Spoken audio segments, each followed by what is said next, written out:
ব্যক্তি তিন ধরনের হয়, এটা মনে রাখবে। তিন ধরনের ব্যক্তি হয়। একটা ব্যক্তি হয় খুব অলসতা, বলে খুব অলসতা, মানে এই আমি না, যেমন আমি বলছি যে এই বুঝতে পারি যা আছে এটা বেশি না, এই মেশিন দিয়ে আছে, একটু মুছে একটু পরিষ্কার করে দাও, যেমন মেশিনে বসে একটু মুছে আমাদের বসতে মানে একটু যে মেশিনে বসলো মুছে দাও, ঠিক আছে কাজ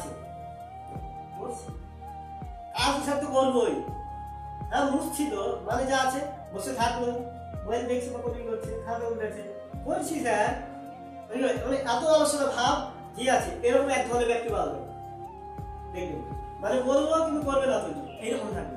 দ্বিতীয় ব্যক্তি কি পারে, কোন ধরনের, তাকে বলবো অথবা কি আছে, সে বলার সঙ্গে সঙ্গে কি হবে মনে করবে যে হ্যাঁ বললো, যে মেশিন বসে বললাম, তারপরে কি বললাম, কাটিং এর টাইপে বললাম, সে কি হলো থাকলো, শুনলো, করলো, মানে কি বলার পরে, বুঝে গেছে? দুই ধরনের।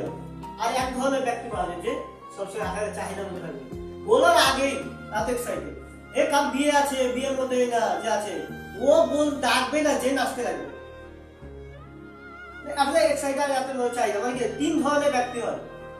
কারো অলসতা, আর একজনকে বলি বলার সঙ্গে সঙ্গে, একজন না বলে মানে প্রচুর এক্সাইটেড, মানে ইগোর মধ্যে একদম